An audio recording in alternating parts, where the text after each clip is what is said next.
Hello everyone, welcome back to my channel. आज हम discuss करेंगे एंटीकोगुलेंट्स के बारे में। एंटीकोगुलेंट्स में मैं दो ड्रग्स के बारे में डिस्कस करूंगा।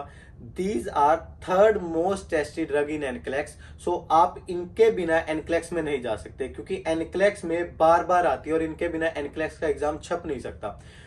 आज हम डिस्कस करेंगे हिपैरिन और वारफरिन के बारे में।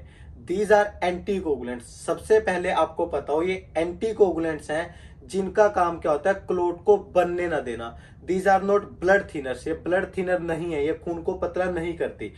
Second one is these are not thrombolytics. Thrombolytic कौन सी ड्रग होती हैं? जो कि एग्जिस्टिंग क्लोट को ब्रेक करती हैं। सो मेक श्योर करना हिपैरिन और वारफरिन एंटीकोगुलेंट्स हैं, यानी कि फर्दर किसी क्लोट को बनने नहीं देंगी। ये ब्लड थिनर नहीं है, ये थ्रोम्बोलाइटिक्स नहीं है। थ्रोम्बोलाइटिक्स कौन सी होती हैं?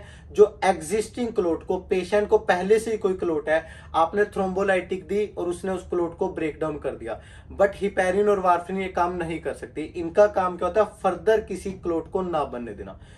अब हम डिस्कस करेंगे हिपैरिन और वारफरिन के बारे में। मैं कंपेयर और कॉन्ट्रास्ट करूंगा कि क्या क्या इनमें अंतर है और क्या क्या इनमें सिमिलरिटीज है। टॉकिंग अबाउट फर्स्ट, जो हिपैरिन है वो किस रूट से जाती है? आईवी और सबक्यूटेनियस ओनली। ये सिर्फ इन दो रूट से जाती है। No IM, no oral. Oral route से कभी नहीं जा सकती, आईएम से भी नहीं जाएगी। जो हमारी वारफरिन है ये ओनली एक रूट से जाती है, ओरल ओनली। मेक श्योर करना जो हमारी सबक्यूटेनियस रूट है इसमें भी सिर्फ एक लोकेशन प्रेफर की जाती है, दैट इज अम्बलाइकस ओनली। तो कभी एग्जाम में क्वेश्चन आए the best route of heparin is subcutaneous. Subcutaneous में भी कौन कौन सी लोकेशन पर लगा सकते हैं? Only 2 inch away from the umbilicus. याद रखना, एब्डोमन पर लगता है सिर्फ, और 2 इंच अवे। कभी थाई नहीं प्रेफर करनी, कभी कोई और मसल नहीं प्रेफर करनी सबक्यूटेनियस रूट के लिए। थाई में भी कौन सा? सिर्फ एब्डोमन और 2 inch away from abdomen. Never ever aspirate, never ever massage. कभी मसाज नहीं करना, कभी एस्पिरेट नहीं करना। टॉकिंग अबाउट फर्दर, जो हमारी हिपैरिन है दैट इज, इसका जो ऑनसेट होता है वेरी फास्ट, इमीडिएट ऑनसेट होता है। इमरजेंसी टाइम में हम देते हैं हिपैरिन को। जो वारफरिन का ऑनसेट होता है वो स्लो ऑनसेट होता है। It will take around few days to week. तो कभी भी इमरजेंसी कंडीशन में हम वारफरिन को नहीं दे सकते। मेक श्योर करना, कई बार एनक्लेक्स में हिपैरिन का दूसरा नाम आ जाता है क्यूमेडिन, तो आपको ये नाम भी पता हो, Coumadin is warfarin only. Talking about further, हम हिपैरिन को मेक श्योर करना, heparin can not given more than 21 days, never ever. अगर हमने हिपैरिन को, ये शॉर्ट टर्म दी जाती है, कभी भी लॉन्ग टर्म में हम इसको नहीं दे सकते। अगर हिपैरिन को हमने 21 दिन से ज्यादा दे दिया तो एक साइड इफेक्ट होता है जिसको बोलते हैं hit. Heparin induce thrombocytopenia. Patient की बॉडी में प्लेटलेट्स का लेवल बहुत ज्यादा कम हो जाएगा।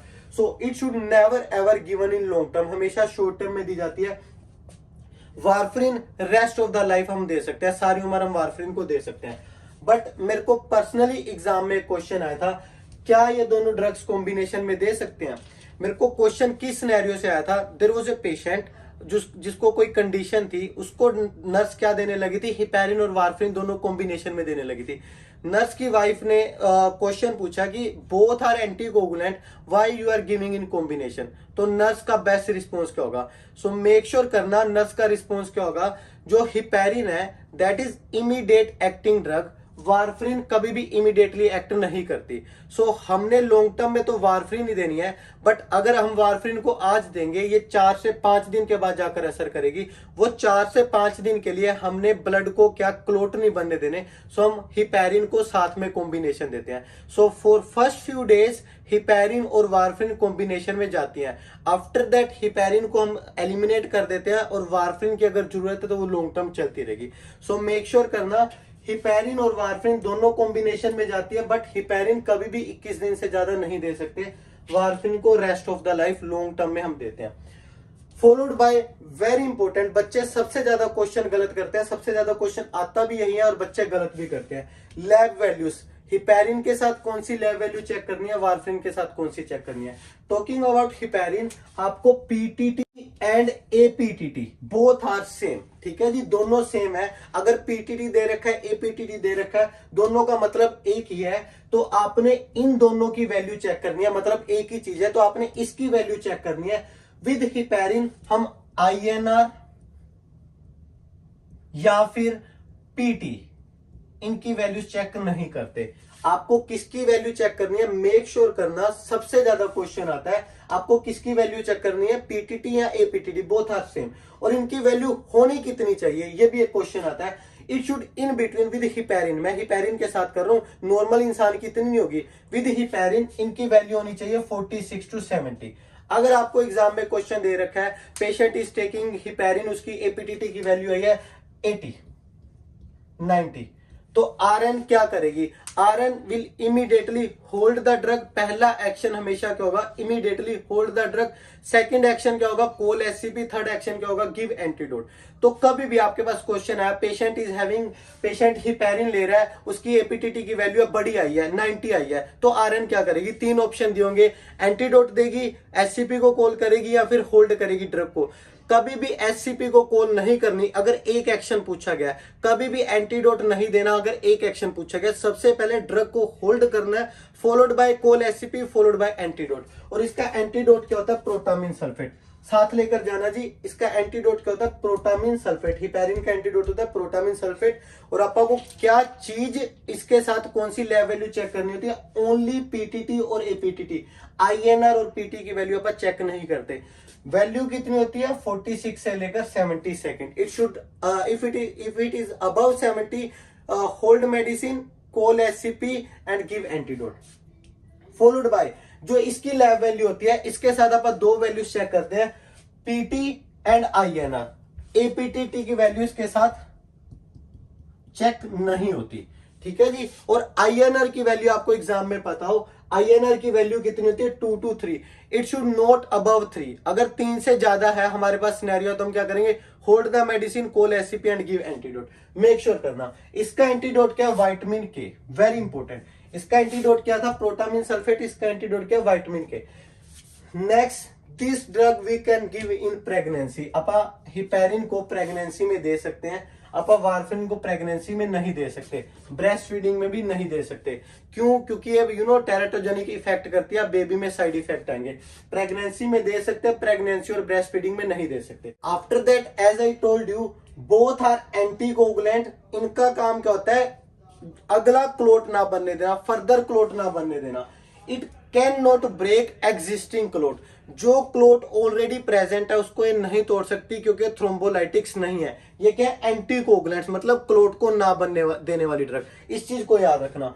फॉलोड बाय, ये भी बहुत इंपॉर्टेंट है, जब भी पेशेंट को हिपैरिन इंजेक्शन जाएगा, हमें 1 से 2 मिनट के लिए मैनुअली प्रेशर को अप्लाई करके रखना है, सो दैट ब्लीडिंग ना हो जाए पेशेंट को। मेक श्योर करना। फॉलोड बाय, हिपैरिन के साथ एक बहुत इंपॉर्टेंट चीज है, पेन,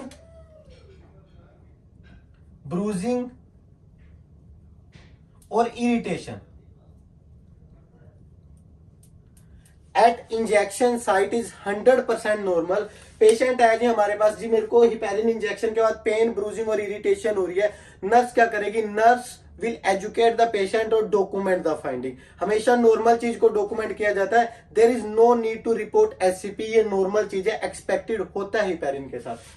फॉलोड बाय, ये दोनों ड्रग्स, दोनों के केस में हिपैरिन और वारफिन क्लासिकली किस किस कंडीशन में देते हैं, DVT, पल्मोनरी एम्बोलिज्म और एट्रियल फिब्रिलेशन के केस में। याद रखना, atrial fibrillation and atrial flutters are 2 cardiac dysrhythmias, जिसमें हार्ट में सबसे ज्यादा क्लोट बनते हैं। तो कभी आपको कार्डियक में से भी क्वेश्चन आए, patient is having atrial fibrillation, atrial flutters, तो उनका एक लाइन ऑफ ट्रीटमेंट क्या होगा, हिपैरिन और वारफिन में से भी आप एक ड्रग देते हैं, क्योंकि उस कंडीशन में क्लोट बहुत ज्यादा बनते हैं। फॉलोड बाय वारफिन के साथ हम क्या एजुकेशन देते हैं, same time every day for better effect, हमेशा, but not given in emergency. ये मैं बता चुका हूं, इमरजेंसी में नहीं देते। After that, very important thing, हमेशा हमेशा हमेशा पेशेंट को वारफिन के साथ एजुकेट करना है। There is no need to increase और डिक्रीज विटामिन के इनटेक। कभी भी इसका इनटेक ज्यादा या कम नहीं करना। क्लासिकली ग्रीन वेजिस, लीवर और केल, इन तीनों चीजों में क्या होता है, विटामिन के। क्यों नहीं विटामिन के का इनटेक इंक्रीज और डिक्रीज करना, क्योंकि इसका एंटीडोट क्या है, विटामिन के। पेशेंट को क्या कहना है, टेक विटामिन के एज इट इज, जितना ले रहे थे, जितनी डाइट में चीजें थी ऐसे ही लेनी है। अगर अपने पास एग्जाम में क्वेश्चन आए, पेशेंट बोले कि मेरे को वारफरिन चल रही है, अब मैं अपना विटामिन के का इंटेक कम कर दूंगा क्योंकि एंटीडोट है वारफरिन का विटामिन के, तो आरएन की रिस्पॉन्सिबिलिटी क्या बनती है? RN will further educate the patient, और क्या एजुकेशन देनी है? There is no need to increase और डिक्रीज, ना ही बढ़ानी है डाइट ना ही कम करनी है, जितनी ले रहे थे एज इट इज लेनी है। Second most important thing, this drug can not given if there is vitamin के डेफिशिएंसी। वारफरिन हम कभी भी नहीं दे सकते अगर पेशेंट में पहले से ही विटामिन के की डेफिशिएंसी है। क्यों? क्योंकि वारफरिन ओवर एक्सरबेट करेगी, ज्यादा साइड इफेक्ट दिखाएगी। विटामिन के नॉर्मल इंसान में होना चाहिए। तो कभी अपने पास क्वेश्चन है, patient is vitamin K deficit, क्या उसको वारफरिन जा सकते हैं? No, we can not give, क्योंकि पेशेंट की बॉडी में विटामिन के भी होना चाहिए, अदरवाइज पेशेंट को एक्सेसिव ब्लीडिंग हो सकती है। और ये ड्रग नहीं दे सकते वारफरिन अगर पेशेंट एंटी हाइपरटेंसिव है। इन दो चीजों कंडीशंस में याद रखना। Now talking about heparin side, एक ड्रग और है जिसमें बच्चे बहुत ज्यादा गलती कर देते हैं क्योंकि वो कंफ्यूज हो जाते हैं, लो मोलिकुलर वेट हिपेरिन, जिसको क्या बोलते हैं? एक्सोपेरिन या फिर लेवोनॉक्स। याद रखना, लो मोलिकुलर वेट हिपेरिन और heparin both are different thing. बच्चे सबसे ज्यादा कंफ्यूज होते हैं। Don't confuse between heparin and enoxaparin, ये दोनों बिल्कुल अलग अलग है। एक्सोपेरिन क्या है? लो मोलिकुलर वेट हिपेरिन, एक तरह से हिपेरिन का डेरिवेटिव है। हिपेरिन से थोड़ी अच्छी ड्रग बनाई है, दोनों अलग अलग है, दोनों के साथ नर्सिंग रिस्पॉन्सिबिलिटी बिल्कुल अलग अलग है। द वेरी फर्स्ट थिंग, एक्सोपेरिन के साथ हम किसके लेवल को मॉनिटर करते हैं? प्लेटलेट के लेवल को। नो एपीटीटी, जो कि हम किसके साथ मॉनिटर करते थे अपना? हिपेरिन के साथ। नो पीटी, नो आईएनआर, बिल्कुल भी नहीं। किसके लेवल को मॉनिटर करेंगे? प्लेटलेट के लेवल को। और प्लेटलेट का नॉर्मल लेवल कितना होता है? 150,000 से लेकर 400,000। तो अगर आपको एग्जाम में कभी क्वेश्चन आए, पेशेंट इज टेकिंग एक्सोपेरिन या लिवोनॉक्स, लिवोनॉक्स इसका ट्रेड नेम है, एक्सोपेरिन, और उसको क्या है, उसका प्लेटलेट काउंट कम हो गया है। कितना कम है? 150,000 से कम होगा। तो आरएन क्या करेगी? Hold the medicine, call SCP, give antidote. अपन ने किसकी वैल्यू चेक करनी है? Don't get trick. Enoxaparin heparin नहीं है, ये क्या है? लो मोलिकुलर वेट हिपेरिन है। दोनों की रिस्पॉन्सिबिलिटीज अलग अलग है। हिपेरिन के साथ आप एपीटीटी की वैल्यू चेक करते थे, एक्सोपेरिन के साथ आप प्लेटलेट की वैल्यू चेक करेंगे। तो प्लेटलेट कभी भी कम नहीं होने चाहिए। इफ देर इज थ्रोम्बोसाइटोपिनिया, हम एक्सोपेरिन नहीं दे सकते। नेक्स्ट वन इज, ये सिर्फ सबक्यूटेनियस ही जाता है, आईवी रूट से नहीं जाता, सिर्फ सबक्यूटेनियस रूट। सेम रूट है कौन सा? Abdomen, 2 inch away from umbilicus. Antidote दोनों का सेम है, प्रोटामिन सल्फेट, हिपेरिन का भी और इसका भी एंटीडोट दोनों का सेम है। Followed by very important, we can not give enoxaparin और heparin together, we can not. ठीक है जी, हिपेरिन और एक्सोपेरिन कभी कॉम्बिनेशन में नहीं जा सकते, हिपेरिन और वारफरिन कॉम्बिनेशन में जाते हैं, मेक श्योर करना।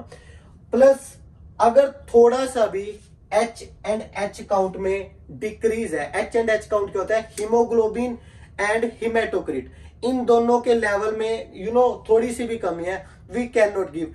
हीमोग्लोबिन का नॉर्मल वैल्यू कितनी होती है? अराउंड 12। हिमेटोक्रिट क्या होता है? The percentage of RBCs in blood. ठीक है जी, जो टोटल परसेंटेज है आरबीसीज की हमारे टोटल प्लाज्मा में, उसको बोलते हैं हिमेटोक्रिट। ठीक है जी, अगर इन दोनों की वैल्यू कम है, we can not give enoxaparin. ठीक है जी, या Lovenox. Last thing, enoxaparin can be given in long term. ठीक है जी, ये लॉन्ग टर्म में जा सकता है, हिपेरिन लॉन्ग टर्म में नहीं जा सकता। मेरा रेशनल है क्या समझाने का, ऑल्दो एक्सोपेरिन एग्जाम में आता है, but don't get confuse between heparin और एक्सोपेरिन, बिकॉज ये दोनों ही बिल्कुल अलग अलग हैं। Now talking about nursing consideration, heparin और वारफरिन के साथ आपको क्या क्या चीजें ध्यान में रखती हैं, ये बहुत ही ज्यादा इंपॉर्टेंट है, because we are going to give nursing exam, और आपको नर्सिंग एजुकेशन, नर्सिंग कंसिडरेशन पता होनी चाहिए हर एक ड्रग के साथ। The very first thing, no over the counter drug, कोई भी ओवर द काउंटर ड्रग नहीं आ सकती। क्लासिकली कौन सी? नेसेड्स, किसी तरह की नेसेड नहीं आ सकती, specially aspirin. Aspirin is blood thinner, ये खून को पतला कर, या फिर क्लोपेडोग्रिल, ये दोनों ही क्या करती हैं? हमारे ब्लड को क्या करती हैं? थिन करती हैं। दीज आर ब्लड थिनर्स, ये दोनों ड्रग नहीं आ सकती। Very important, antibiotic should be contraindicated. Antibiotic का भी क्या होता है, साइड इफेक्ट होता है, हिपैरिन और वारफरिन के साथ हम कभी भी नहीं देते। No alcohol based mouthwash, never ever, always use water based mouthwash. Heparin और वारफरिन के साथ हम अल्कोहल बेस्ड माउथ वॉश नहीं यूज कर सकते। No contact sport, contact sport क्या होते हैं, हॉकी, क्रिकेट, बॉक्सिंग, ऐसी गेम्स जिसमें चोट लगने के चांसेस हो सकते हैं, क्योंकि अगर पेशेंट को चोट लगेगा तो पेशेंट का क्लोट नहीं बनेगा, क्योंकि हमने एंटीकोगुलेंट दे रखे हैं। No contact sports, no throw rugs, throw rugs patient को फिसलने के चांसेस होते हैं। जो इनका कमरा होना चाहिए that should be well lighted, अंधेरा नहीं होना चाहिए, चोट लग सकती है पेशेंट को, थ्रोरक्स नहीं होना चाहिए। प्लस इनके वॉशरूम में ग्रैब बार्स होने चाहिए, ग्रैब बार्स को पकड़ के नहाएं या ताकि फिसल ना जाए। फॉलोड बाय ब्लेड वाला रेजर नहीं यूज करना। कौन सा रेजर यूज करना है, इलेक्ट्रिकल रेजर ओनली। और सॉफ्ट टूथ ब्रश इनको देते हैं, हार्ड ब्रिसल ब्रश नहीं देना। नो फ्लोसिंग, फ्लोसिंग का यूज भी नहीं करते।